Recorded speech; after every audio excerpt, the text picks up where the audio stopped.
Correct అన్నాడు ఎవడో మనకి డౌట్ ఒకసారి క్రాస్ చెక్ చేస్తే పోలేదన్న అంటే వెంటనే సోషల్ మీడియాలో పోస్ట్ పెట్టేస్తాడు. అందులో సింపతి టచ్ అవుతుంది.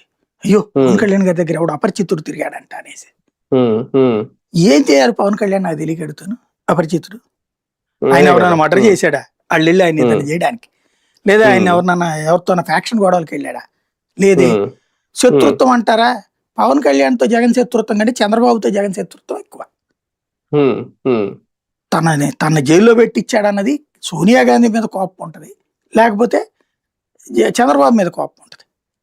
అంతే తప్పించి శత్రుత్వం పెట్టుకుంటే వాళ్ళు భయపడాలి. అలా వదిలేసేసి వీళ్ళు ఎందుకు ఫీల్ అవ్వాలా? కానీ ఇక్కడ విచిత్రం ఏంటంటే సార్, 2 రోజుల పాటు జరిగిన ఎపిసోడ్ లో ఇక్కడ ఎస్పీకి ఫిర్యాదు చేసేసారు, డిప్యూటీ సీఎంఓ అఫీషియల్ ట్విట్టర్ లో పెట్టేశారు, మొత్తం న్యూస్ ఛానల్ హడావిడి అంతా అయిపోయింది. చివరికి ఆ వ్యక్తి తనకు తాను వచ్చి వీడియో చెప్పుకునే వరకు జనసేన పార్టీకి సంబంధించిన వ్యక్తి అనేది ఎవరు బయట పెట్టలేదు. అంటే అది అక్కడ ఏం డ్రామా జరిగింది అనేది అర్థం కావట్లేదు. ఎందుకు సైలెంట్ గా ఉన్నారు? కనీసం పాస్ ఇచ్చిన వాడికైనా ఆయనకైనా తెలుస్తుంది కదా, ఆయనైనా వచ్చి లేదు లేదు మన పార్టీ కార్యకర్త అని చెప్పాలి కదా.